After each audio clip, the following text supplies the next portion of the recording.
Let us start with dimension analysis.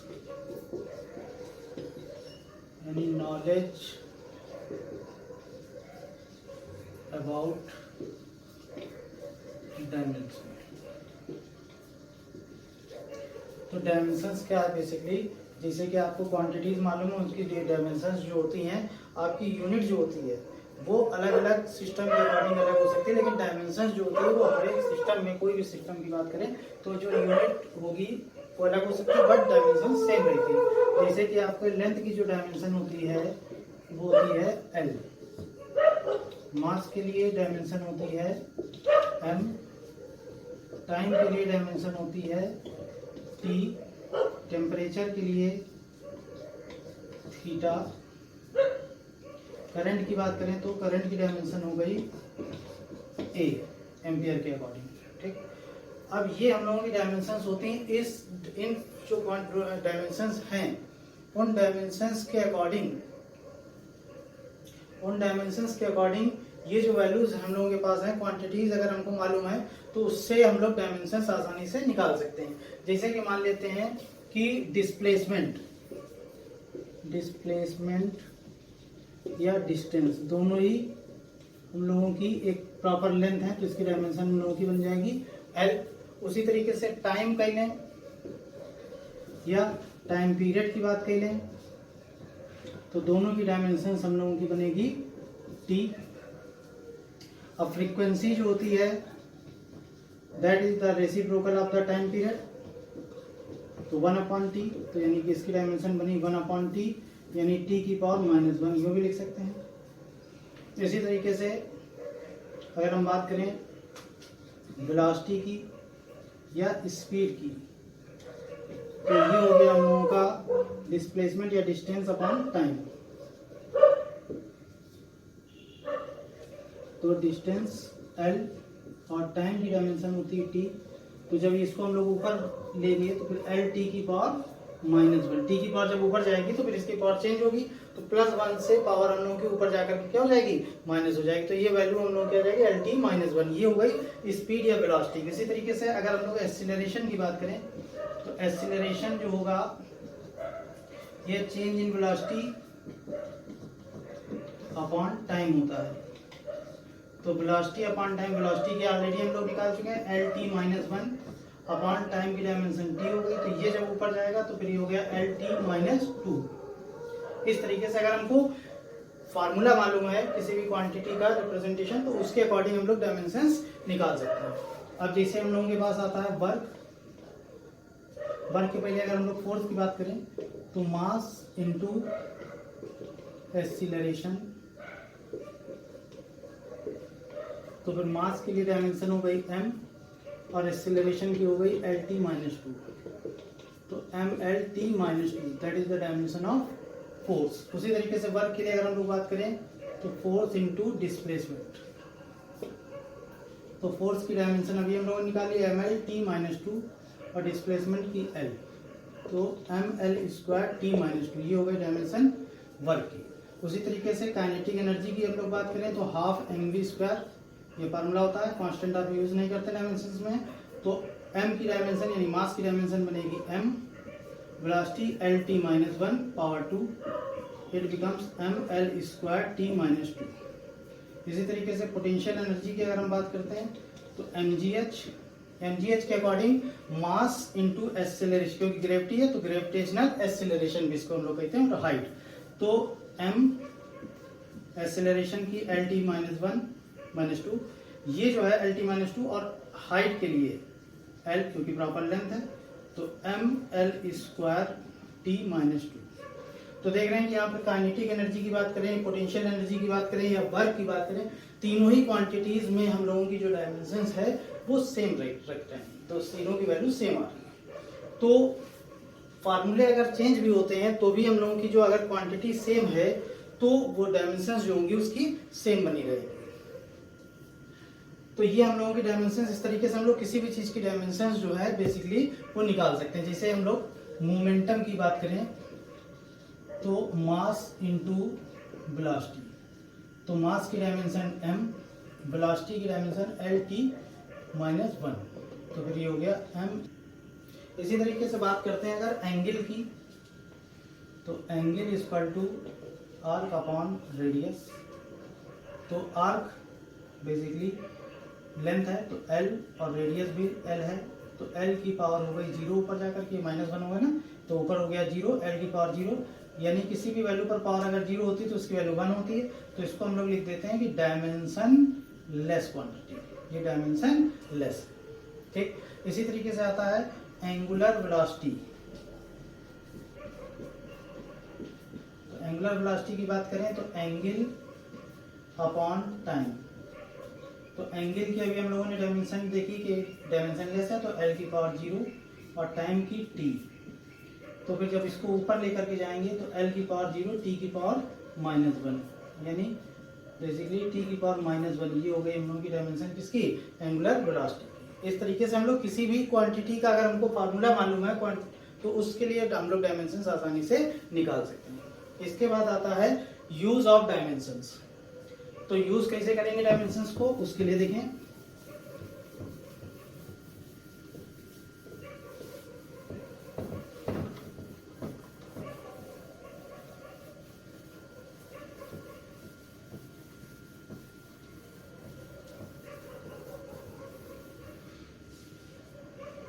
तो use of dimension, dimensions को किस तरीके से यूज कर सकते हैं। सबसे पहले to check the correctness of relation. जो रिलेशन दिया गया है उसको चेक करना है कि वो हम लोगों का सही है या गलत है। सेकंड, अगर ये गलत है तो इसको हाउ टू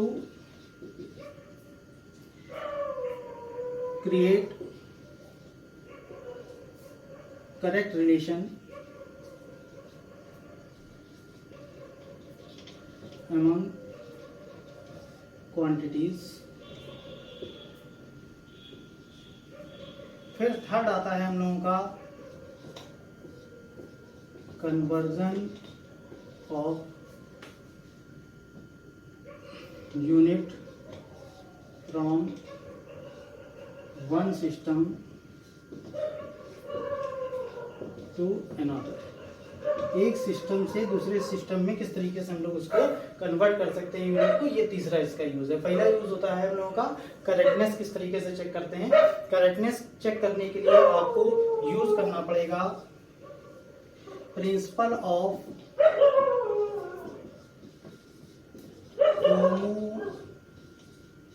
होमोजेनिटी।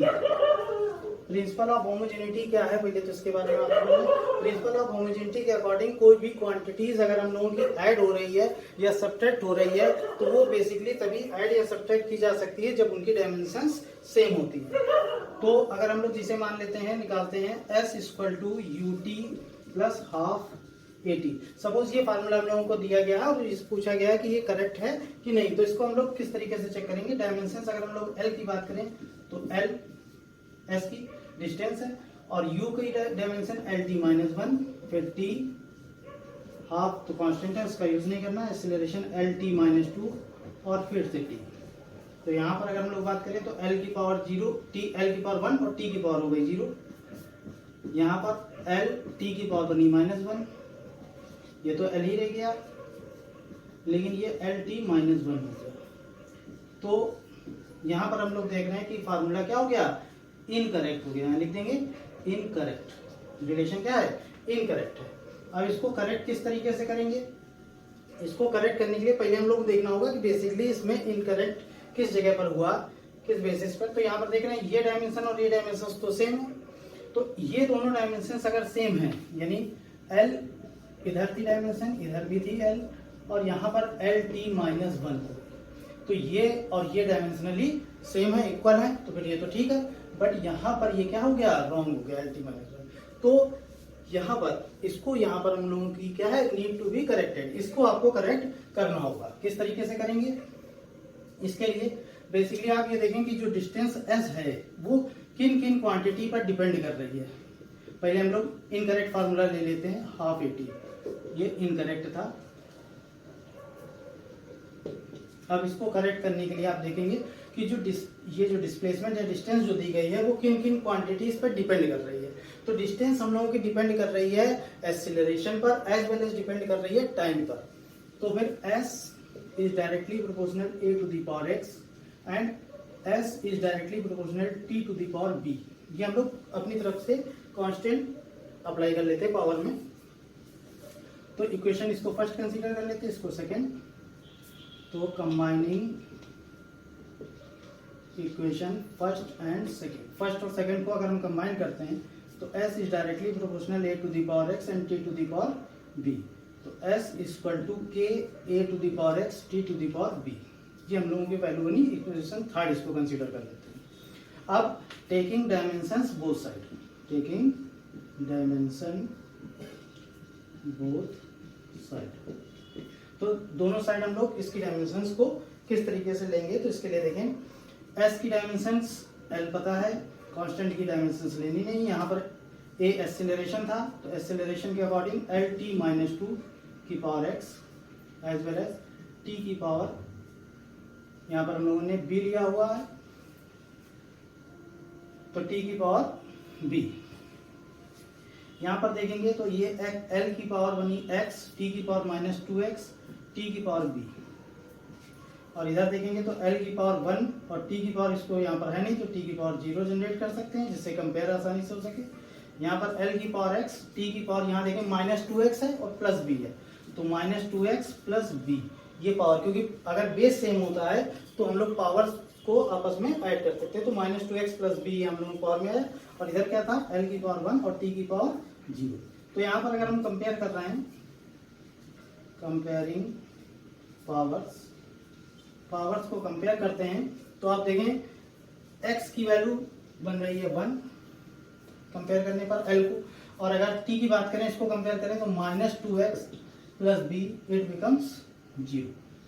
x की वैल्यू यहाँ पर हम लोगों ने 1 पुटअप की प्लस b इक्वल टू 0 तो b इक्वल टू आ गया 2 इधर ट्रांसफर होकर के। अब replacing a and b in equation third equation हम लोगों ने बनाई थी, इस पे हम लोग रख सकते हैं। तो s इक्वल टू हम लोगों के पास है k a की पावर x t की पावर b। तो आप रखें s इक्वल टू k यहाँ पर आप डायमेंशंस में एक ही यहाँ पर हम लोगों को एक खराबी होती है या एक डिमेरिट है इसकी कि ये कांस्टेंट जो है वो अप्लाई जो भी होता है वो आपको यहाँ पर नहीं बताता है। तो यहाँ पर हम लोग देख सकते हैं यहाँ पर k की वैल्यू हाफ दी हुई थी तो वो उसी से हम लोग देख करके रखेंगे। तो k की जगह पर हम लोग रखेंगे हाफ a की पावर x की वैल्यू हम लोगों ने ऑलरेडी निकाल रखी है 1 और t की पावर b की वैल्यू भी हम लोगों ने 2 निकाल रखी है। तो यहाँ पर s equal to a square half a square ये वैल्यू हम लोगों ने। यहाँ पर हम लोगों का जो इनकरेक्ट था वो इतना पार्ट था तो आप लिख सकते हैं सो s करेक्ट फार्मूला क्या बना, correct formula is s equal to ut, तो इसमें तो कोई करेक्शन करना नहीं था, प्लस हाफ a स्क्वायर। ये करेक्शन आपका हो गया कि किस तरीके से आप करेक्ट कर सकते हैं, ये आपने सेकंड पार्ट में इसको डिफाइन किया। अब हम लोग आते हैं थर्ड यूज के लिए। पहले इसका एक और कन्वर्जन बता देते हैं।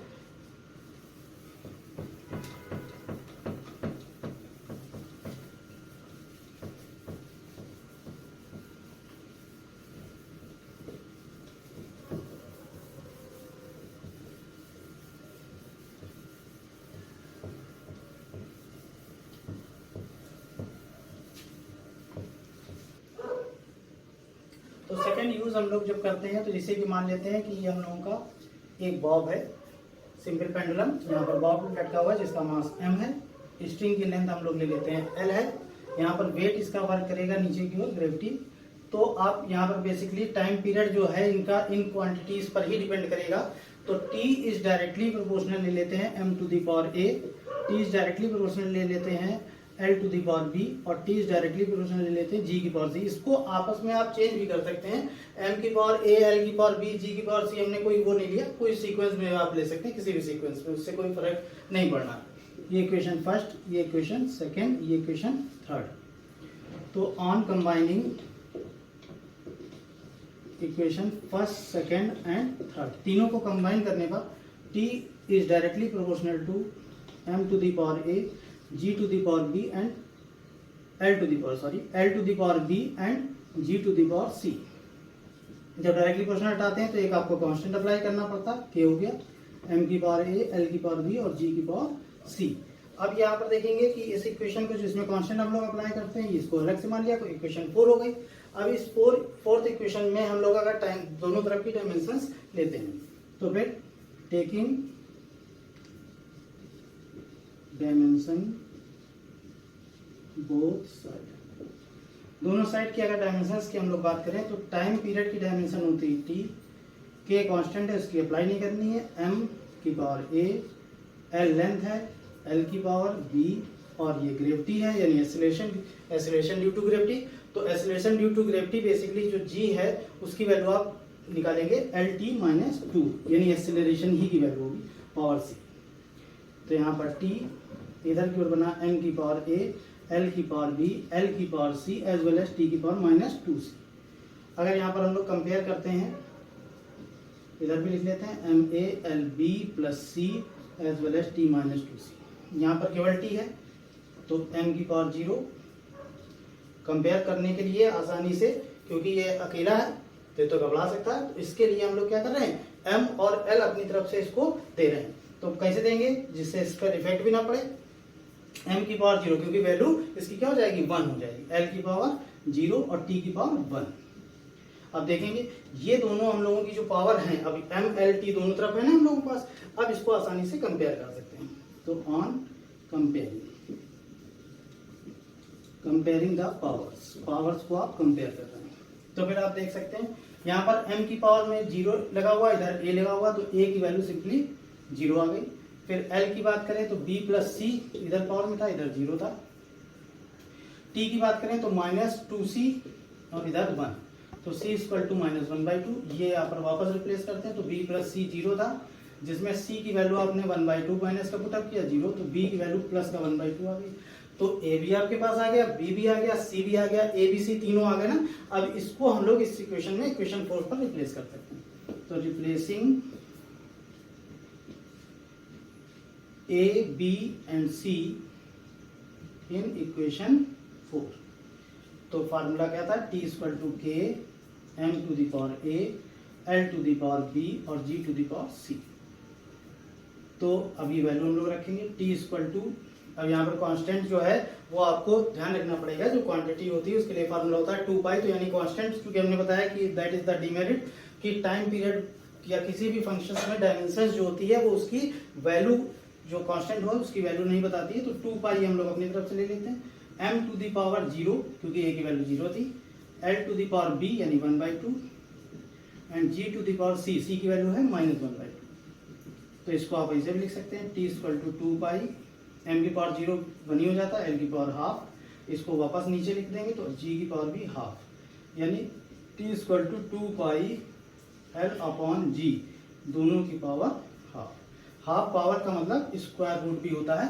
तो आप इसको t = 2π √l/g ये भी आप लिख सकते हैं। तो ये फार्मूला हम लोगों का जनरेट हुआ टाइम पीरियड का, जो कि सिंपल पेंडुलम का हम लोगों ने टाइम पीरियड निकाला था। जिन जिन क्वांटिटी पर डिपेंड कर रहा था उसके डायरेक्टली प्रोपोर्शनल में लिखेंगे, पावर जो आपके पास कांस्टेंट अप्लाई करते हैं ABC जितनी भी क्वांटिटी उसके अकॉर्डिंग, फिर आप दोनों तरफ की पावर में डायरेक्टली तीनों को कंबाइन कर लेते हैं इक्वेशन को, फिर कांस्टेंट अप्लाई कर लेते हैं, दोनों तरफ की डायमेंशन चेक करने के बाद कंपेयर जब पावर को करते हैं तो ABC बेसिकली जो हम लोगों ने लिया था उनकी वैल्यू आ जाती। फिर आप इस क्वेश्चन 4 वाले रिविजन पर इसको रख देते हैं, सॉल्व करते हैं, तो इस तरीके का फार्मूला हम लोगों का जनरेट हुआ t = 2π √l/g। तो इस तरीके से हम लोगों ने टाइम पीरियड निकाल लिया। तो इसके बाद आता है हम लोगों का थर्ड यूज, जो डायमेंशंस का हमने बताया था कि आप एक यूनिट को दूसरे यूनिट में, मतलब यूनिट वही रहेगी बट उसकी जो सिस्टम है, सिस्टम ऑफ यूनिट कन्वर्ट होगा। किस तरीके से कन्वर्ट करना है उसके लिए देखें, जैसे कि आपके फार्मूला इसमें यूज करेंगे n1u1 = n2u2।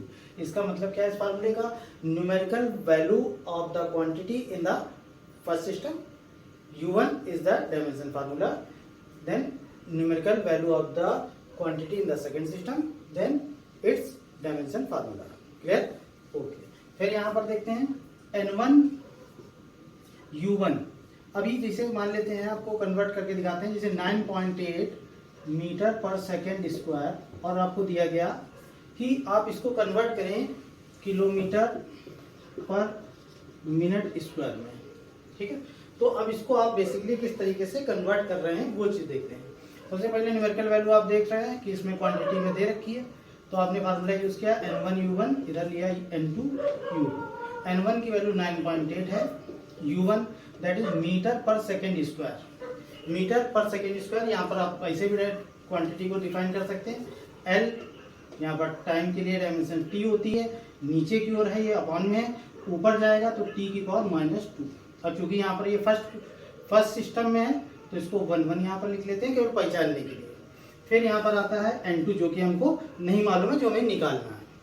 U2 की बात करें तो जैसा कि हमने बताया डायमेंशन जो होगी, क्वांटिटी तो सेम ही है तो डायमेंशन सेम ही रहेगी, बट यहाँ पर हम लोगों का क्या लगा देंगे 2 पहचानने के लिए।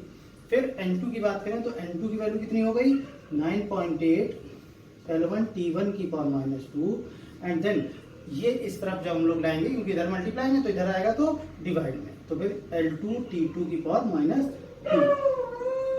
फिर यहाँ पर अगर हम लोग बात करें तो 9.8 L1 अपॉन L2 और इसको एक साथ कंबाइन करके लिख लेते हैं T1 अपॉन T2 की होल पावर -2, क्योंकि दोनों पे पावर -2 थी ना यहाँ पर T1 T2 की, तो T1 अपॉन T2 की होल पावर -2 और ये L1 अपॉन L2 यहाँ पर हम लोगों का उसके अकॉर्डिंग है। अब वैल्यू रखते हैं 9.8 पहले में तो बताएंगे। L1 जो था हम लोगों को इसकी यूनिट किस में दी थी मीटर में, L2 जो है वो वहाँ पर कितना है किलोमीटर में। फिर यहाँ पर बात करते हैं टाइम की तो ये सेकेंड, और अगर यहाँ पर बात करें तो मिनट की पावर -2। यहाँ पर आते हैं 9.8 1 मीटर, इसको लिख लें, इसको 1000 मीटर लिख लें, कोई दिक्कत इजली। 1 किलोमीटर को आप 1000 मीटर लिख सकते हैं। सेकंड को आप सेकंड लिखें, छोटी यूनिट को आप ऐसे रखे थे, बड़ी यूनिट को आसानी से नोट कर सकते हैं। तो फिर मिनट को हम लोग लिख सकते हैं 60 सेकेंड, और होल पावर जैसे -2 चल रही थी वैसे रखेंगे तो 9.8 मीटर से मीटर कैंसिल, सेकेंड से सेकेंड, तो 1/1000 इंटू 1/60 की पावर -2, क्योंकि 1 की पावर कुछ भी हो वैल्यू 1 ही रहती है, यहाँ पर तो कोई इफेक्ट पड़ेगा नहीं। ये 60 की पावर बनी -2। अब इसको हम लोग ऊपर की ओर ट्रांसफर करेंगे तो 9.8 1/1000, ये चूंकि माइनस पावर है तो ऊपर ले जाएंगे तो प्लस पावर हो गई, तो 9.8 1/1000 60 विद 60 9.8, ये हम लोगों का हो गया 3600 अपॉन में हो गया 1000, 2 जीरो से 2 जीरो कैंसिल कर देते हैं तो 9.8 इंटू 3.6, तो बेसिकली ये हम लोगों का 35.28 करीब करीब वैल्यू आती है, ठीक है। इसको 35.3 भी बोल सकते हैं, दैट इज। अब यहाँ पर हम लोग किस में चेंज हो गया, ये किलोमीटर पर मिनट स्क्वायर, ठीक है। क्लियर हो इतनी चीज, तो ये इस तरीके से हम लोग कन्वर्जन कर सकते हैं। फिर हम लोगों की बात आती है कि अभी हम बात कर रहे थे प्रिंसिपल ऑफ होमोजेनिटी की। प्रिंसिपल ऑफ होमोजेनिटी का मतलब ये होता है कि क्वांटिटी हम लोगों की तभी ऐड या सब्ट्रैक्ट होती हैं जबकि उनकी डायमेंशंस सेम होती है। अब इसका यूज हम लोग एक तरीके से देख लेते हैं प्रिंसिपल ऑफ होमोजेनिटी का।